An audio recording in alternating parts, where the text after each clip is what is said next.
Hello everyone, I am Priyanka Bharadwaj and today we are going to study about entomology। तो सबसे पहले हम जानेंगे कि एंटोमोलॉजी का मतलब क्या है। एंटोमोलॉजी दो वर्ड से बना है, एंटोमोस एंड लॉजी। एंटोमो का मतलब है इंसेक्ट्स और लॉजी का मतलब है स्टडी। तो ऐसी साइंस की ब्रांच जिसमें हम इंसेक्ट्स की स्टडी करते हैं उसको हम एंटोमोलॉजी बोलते हैं। इंसेक्ट्स मतलब कि कीट विज्ञान। तो एंटोमोलॉजी हमारा क्या है? कीट विज्ञान है, जिसपे हम जितने भी कीड़े पतंग हैं उनके बारे में स्टडी करते हैं। एंटोमोलॉजी के जो फादर हैं वो हैं डब्ल्यू किर्बी। तो अब एंटोमोलॉजी की बहुत सारी ब्रांचेस हैं, जैसे insect anatomy, insect morphology, insect toxicology. इस तरह से एक और ब्रांच है जिसका नाम है एग्रीकल्चरल एंटोमोलॉजी। तो एग्रीकल्चरल एंटोमोलॉजी क्या है?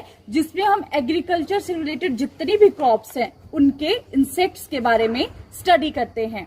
तो जो एग्रीकल्चरल एंटोमोलॉजी है उसमें जो फील्ड रिलेटेड इंसेक्ट्स हैं, जो कि हमारे खेतों में इंसेक्ट्स आते हैं, उनकी तो हम स्टडी करते हैं। उसके अलावा हम क्या करते हैं? स्टोर्ड कमोडिटीज की स्टडी करते हैं। स्टोर्ड कमोडिटीज का मतलब है जैसे कि हमने किसी प्रोडक्ट को, किसी क्रॉप को हार्वेस्ट कर लिया है, तो उस जो हमने हार्वेस्ट किया है उसको कहीं हमने स्टोर करके रख लिया है, जैसे कि गोडाउन्स में रख लिया है या फिर घरों में रख लिया है। तो उन स्टोर में जितने भी आपके कीड़े वगैरह आते हैं उनको, और जो हमारी फील्ड में कीड़े आते हैं उनकी स्टडी को हम बोलते हैं एग्रीकल्चरल एंटोमोलॉजी। तो एग्रीकल्चरल एंटोमोलॉजी के जो फादर हैं वो हैं डॉक्टर इम्स। एग्रीकल्चरल एंटोमोलॉजी के फादर हैं डॉक्टर इम्स। अब हम जानेंगे कि इंसेक्ट्स क्या हैं और क्या क्राइटेरिया है जिसके बेसिस पे हम किसी भी कीड़े पतंग को एक प्रॉपर डेफिनेशन देते हैं इंसेक्ट की। उससे पहले हमें पता होना चाहिए कि आर्थ्रोपोड्स क्या होते हैं।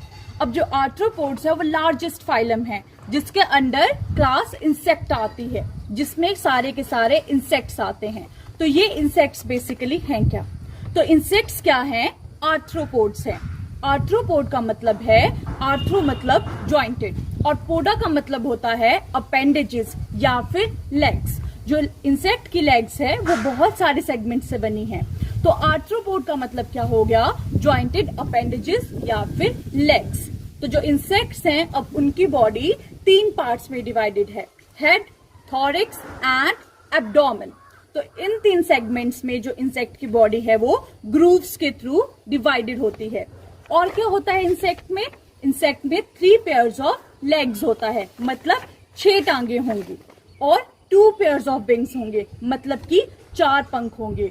तो जो एक प्रॉपर डेफिनेशन है इंसेक्ट की, उसके अकॉर्डिंग जो इंसेक्ट है वो 3 भागों में डिवाइड होता है, हेड, थॉरिक्स एंड एब्डोमेन। और उसके अलावा क्या है? इंसेक्ट में 3 पेयर्स ऑफ लेग्स है और 2 पेयर्स ऑफ विंग्स है। उसके अलावा इंसेक्ट्स क्या करते हैं? ग्रो करने के लिए मोल्टिंग करते हैं। मोल्टिंग का क्या मतलब है? कि वो अपनी स्किन को शेड करते हैं ताकि वो बड़े हो सके। तो मोल्टिंग को हम एक और टर्म भी बोलते हैं एक्डाइसिस। तो अगर कोई बोले कि इंसेक्ट्स में पर्टिकुलर कौन सी टर्म है जो स्किन शेड होती है, तो वो है क्यूटिकल। मोल्टिंग के टाइम पे इंसेक्ट्स में क्यूटिकल शेड होती है। अब इंसेक्ट्स में क्या है? बाइलेटरल सिमेट्री है। बाइलेटरल सिमेट्री का क्या मतलब है? अगर आप उसको डिवाइड करोगे, अगर आप उसको 2 हिस्सों में काटोगे तो जो दोनों हिस्से हैं वो बिल्कुल सेम दिखाई देंगे। तो उसको हम क्या बोल देते हैं? इक्वल हिस्से होंगे, बराबर हिस्से होंगे, उसको हम बोल देते हैं बाइलेटरल सिमेट्री। अब क्या है? जो इंसेक्ट्स हैं और पेस्ट हैं, तो अब जितने भी हमारे इंसेक्ट्स हैं वो हार्मफुल नहीं हैं, वो हमारे लिए हानिकारक नहीं है। हानिकारक वो कब होंगे? जब उनका नंबर थोड़ा सा बढ़ जाएगा, जो क्या करेगा? हमारी क्रॉप्स को नुकसान करेगा। ठीक है? तो all insects they are not harmful, they are harmful when the number increases. तो अब इंसेक्ट्स के हमें क्या क्या फायदे हैं? सबसे पहली चीज कि इंसेक्ट्स क्या है? बहुत सारे पॉलिनेटर्स हैं। पॉलिनेटर्स में कौन कौन से आ जाते हैं आपके? जैसे कि आपकी सबसे इंपॉर्टेंट पॉलिनेटर्स हैं हनी बीज। तो हनी बीज से हमें और क्या मिलता है? वेनम मिलता है, प्रोपोलिस मिलता है, वैक्स मिलता है, हनी मिलता है। उसी तरह से हमारे पास बहुत सारे इंसेक्ट्स हैं जो प्रीडेटर्स हैं, या फिर जो पैरासिटोइड्स हैं, या फिर जो एंटोमोफेगस हैं। तो इस तरह से इंसेक्ट्स क्या हैं? बहुत ही काम की चीज है। कई इंसेक्ट्स को हम क्या करते हैं? खाते हैं। खाने में वो काम आते हैं, जैसे कि लोकस्ट हो गए, क्रिकेट्स हो गए, उनको बहुत जगह पर खाया जाता है। बहुत सारे इंसेक्ट्स क्या करते हैं, न्यूट्रिएंट्स को रिसाइकिल करते हैं। न्यूट्रिएंट्स को रिसाइकिल करेंगे, जैसे कि आपके टर्माइट्स हो गए।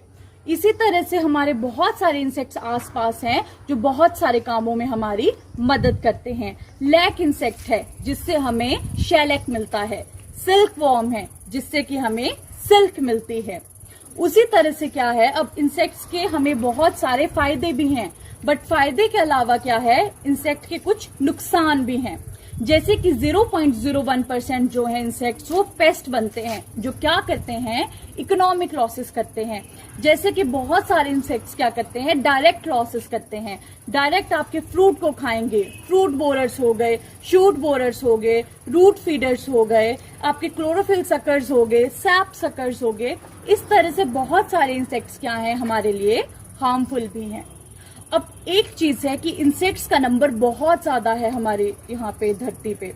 अब किस चीज की वजह से इंसेक्ट्स इतने डोमिनेंट बने हैं, उस चीज के बारे में हम जानेंगे कि कौन सी ऐसी चीजें हैं जो इंसेक्ट्स को इतना ज्यादा पावरफुल बना रही हैं। तो अगर हम स्ट्रक्चरल चीजों की बात करें तो सबसे पहले आता है स्मॉल साइज। इंसेक्ट्स का साइज क्या है, बहुत छोटा है। तो जितना छोटा साइज उतनी कम जगह में वो आराम से रह लेगा और उतनी ही कम उसको भूख भी लगेगी। मतलब क्या है कि जितना छोटा साइज है उतनी ही कम जगह रहने के लिए और उतना ही कम खाना।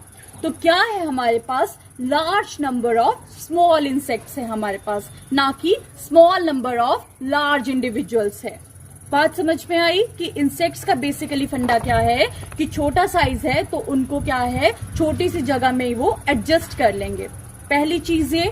दूसरी चीज हमारे पास क्या है, इंसेक्ट्स का एक्सोस्केलेटन। अब जो इंसेक्ट का एक्सोस्केलेटन है वो काइटिन का बना होता है। एक्सोस्केलेटन बेसिकली क्या है, जो इंसेक्ट की बाहर की लेयर है, टफ प्रोटेक्टिव लेयर है, जो उसको क्या कर रहा है, अटैचमेंट के लिए, मसल्स के लिए एरिया दे रहा है, या फिर उसको प्रॉपर शेप दे रहा है, या फिर उसकी प्रोटेक्शन कर रहा है, या फिर उसको ड्राई नहीं होने दे रहा। तो ये सारे फंक्शन किसके हैं, एक्सोस्केलेटन के हैं, जो उसको बाहर की चीजों से बचा रहा है। उसके बाद में अगर बात करें तो इंसेक्ट्स के पास क्या है, विंग्स हैं। विंग्स की वजह से क्या हुआ, उनको सर्वाइवल में हेल्प मिली और डिस्पर्सल में हेल्प मिली। अब अगर किसी इंसेक्ट के पास विंग्स हैं, उसको अगर खाना खाना है तो वो दूर तक जा सकता है, फीडिंग रेंज बढ़ गई। उसको अगर मेटिंग करनी है तो भी वो एक जगह से दूसरी जगह जा सकता है, तो क्या हुआ, मेटिंग रेंज भी बढ़ गई। तो विंग्स की वजह से ब्रीडिंग रेंज भी बढ़ रही है और फीडिंग रेंज भी बढ़ रही है। जैसे कि अगर मैं आपको एग्जांपल दूं, लोकस्ट आउटब्रेक। जो हमारे लोकस्ट हैं वो इतने ज्यादा मूवमेंट करते हैं, वो एक कॉन्टिनेंट से दूसरे कॉन्टिनेंट तक पहुंच जाते हैं। बटरफ्लाइज किसकी वजह से पॉसिबल हुआ है, उनके विंग्स की वजह से पॉसिबल हुआ है। उसके बाद में क्या है, इंसेक्ट्स का लोकोमोशन। तो इंसेक्ट्स का लोकोमोशन किससे होता है, हेक्सापोड टाइप ऑफ लोकोमोशन है उनमें। 6 टांगों की वजह से इंसेक्ट्स में लोकोमोशन हो रहा है, 6 टांगों की वजह से वो मूव कर रहे हैं। जब उनमें 3 पेयर्स ऑफ लेग्स हैं तो वो बेस्ट नंबर है चलने के लिए किसी भी इंसेक्ट के लिए। अगर 6 टांगों से ज्यादा टांगे होंगी तो उसको चलने में दिक्कत आएंगी, और अगर 6 टांगों से कम टांगे होंगी तो उसका बैलेंस नहीं बन पाएगा। तो जो हमारी मूवमेंट है इंसेक्ट्स में वो कैसी थी, हेक्सोपोड लोकोमोशन मूवमेंट है। तो उसकी वजह से क्या हो रहा है कि इंसेक्ट्स को उसकी एडवांटेज मिल रही है। अब हम अगर आईज की बात करें तो इंसेक्ट्स में क्या है, कंपाउंड आईज है other than the simple eyes. Compound eyes में क्या है कि बहुत सारे ओमिटिडिया हैं, उनके ओमिटिडिया होने की वजह से क्या हो रहा है कि इंसेक्ट्स इजीली क्या कर रहे हैं, बहुत सारी चीजों को देख पा रहे हैं। तो अगर थोड़े से ओमिटिडिया भी इंजर हो जाते हैं या फिर खराब हो जाते हैं तो उसकी वजह से क्या होगा कि इंसेक्ट को देखने में ज्यादा प्रॉब्लम नहीं आएगी। उसके अलावा क्या है, इंसेक्ट्स में डिसेंट्रलाइज्ड नर्वस सिस्टम है, चेन ऑफ गैंग्लिया प्रेजेंट है, और उसके अलावा क्या है, स्कैटर्ड सेंस ऑर्गन्स है। मतलब उसके जो सेंस ऑर्गन्स हैं, चाहे टच के हैं, टेस्ट के हैं, अलग अलग जगह पे हैं। चाहे वो एंटीनी पे हो सकते हैं, लेग्स पे हो सकते हैं, तो अलग अलग जगह पे जो सेंस ऑर्गन्स हैं वो लोकेटेड है। अब अगर हम बात करते हैं उनकी रेस्पिरेशन की, सांस कैसे लेते हैं, तो वो सांस कैसे लेते हैं, एक्सचेंज ऑफ गैसेस होता है। अब इंसेक्ट्स में जो होते हैं ट्रैकिया होते हैं, तो उनकी जो ओपनिंग है उसको हम बोलते हैं स्पायरेकल्स। तो उनके थ्रू इंसेक्ट्स क्या करते हैं, गैसेस को एक्सचेंज करते हैं, रिस्पायर करते हैं। अब अगर हम एक्सक्रीशन की बात करें तो एक्सक्रीशन इंसेक्ट्स में कैसे होती है, मालफिशन ट्यूब्यूल्स के थ्रू एक्सक्रीशन होती है, जिसमें इंसेक्ट्स क्या करते हैं, यूरिक एसिड को रिलीज करते हैं। तो वो लिक्विड यूरिन नहीं देते हैं, सेमी सॉलिड प्रोडक्ट देते हैं, ताकि उनकी बॉडी से ज्यादा पानी का लॉस ना हो। तो इस वजह से स्ट्रक्चरल चीजें हैं जिन्होंने इंसेक्ट्स को क्या करके रखा है, बिल्कुल डोमिनेंट बना के रखा है। अगर हम डेवलपमेंटल कैरेक्टरिस्टिक की बात करें तो इंसेक्ट्स में क्या है, सबसे पहले एग बनता है, लार्वा बनता है, फिर प्यूपा बनता है और फिर अडल्ट बनता है। कुछ जगह पे क्या है, प्यूपा की स्टेज एब्सेंट होती है। तो अभी एग से लेके जब तक इंसेक्ट अडल्ट बन रहा है बहुत सारे चेंजेस आते हैं, जिसको हम क्या बोलते हैं, मेटामॉर्फोसिस। जिसमें क्या है, जब कोई भी अंडा आ रहा है उसके बाद वो अडल्ट बन रहा है, बहुत सारे चेंजेस हो रहे हैं। अब आप देखो, कोई लार्वा है, उसकी ईटिंग हैबिट्स बिल्कुल अलग होंगी, और जो उसका अडल्ट है उसकी ईटिंग हैबिट्स बहुत अलग होंगी। जैसे कि बटरफ्लाई का लार्वा की बात करें, कैटरपिलर की बात करते हैं हम, तो वो क्या करता है, आपकी उसकी ईटिंग हैबिट्स बिल्कुल डिफरेंट है बटरफ्लाई से। ठीक है, तो इस तरह से जो भी डिफरेंट स्टेजेस हैं, वो डेवलपमेंटल स्टेजेस जो हैं, उन्होंने इंसेक्ट्स को क्या करके रखा है, बचा के रखा है बहुत सारी चीजों से। इसके अलावा इंसेक्ट्स में अगर रिप्रोडक्शन की बात करें तो एक तो हाई फेकेंडिटी ऑफ रिप्रोडक्शन है, जिनमें क्या होता है, बहुत सारे एग्स लेकर हैं, अनकंट्रोल्ड रिप्रोडक्शन है। और दूसरी क्या है, कंट्रोल्ड रिप्रोडक्शन है। अगर हम बात करें हाई फेकेंडिटी की, जैसे कि अगर मैं एग्जांपल दूं, मान लो एक मौत है, उसको हमने क्या किया है, ऐसे ही रहने दिया, वो बची है पूरी साल तक और अंडे लेकर रही है। तो एक अगर हम मौत की सिंगल प्रोजनी देखें तो उससे क्या हो सकता है, पूरा का पूरा अर्थ सरफेस को वो कवर कर सकती है विद इन 1 ईयर, अगर वो जिंदा रहती है। ठीक है, उसी तरह से जैसे हनी बीज हैं, उनपे क्या है, कंट्रोल्ड रिप्रोडक्शन है। ऑलराइट, इसके अलावा क्या है, इंसेक्ट्स में स्पेसिफिकेशन ऑफ फूड है। कुछ इंसेक्ट्स क्या हैं, मोनोफेगस हैं, जो एक ही टाइप के प्लांट पे फीड करेंगे, जैसे कि ब्रिंजल फ्रूट बोरर की बात करें। कुछ ओलिगोफेगस हैं जो क्या करते हैं, 1 या 2 टाइप के प्लांट्स पे फीड करते हैं, जैसे कि कैबेज बटरफ्लाई है, मस्टर्ड सॉफ्लाई है। और कुछ क्या हैं, पॉलीफेगस हैं, मतलब वो बहुत सारी क्रॉप्स के ऊपर फीड करते हैं, जैसे लोकस्ट हैं, टर्माइट्स हैं, ये बहुत सारी डिफरेंट क्रॉप्स के ऊपर फीड करते हैं। तो इस तरह से इंसेक्ट्स में क्या है, स्पेसिफिकेशन है फूड की, जिसकी वजह से वो क्या है, बच पा रहे हैं। उसके अलावा अगर हम बात करें प्रोटेक्शन की, तो इंसेक्ट्स में क्या है, कईयों में स्पाइन्स होते हैं बचने के लिए, कईयों में स्टिंग होता है, जैसे कि हनी बीज हैं, कईयों में हेयर्स होते हैं, जैसे कि रेड हेयरी कैटरपिलर है, ताकि वो खुद को बचा सके। तो इस तरह से इंसेक्ट्स क्या हैं, डोमिनेंट हैं, अपने जितने भी उनके स्ट्रक्चरल कैरेक्टरिस्टिक्स हैं, डेवलपमेंटल कैरेक्टरिस्टिक्स हैं, स्पेसिफिकेशन ऑफ फूड है, या फिर चाहे हम प्रोटेक्शन की बात करें। अब एक वर्ड आता है पेस्ट।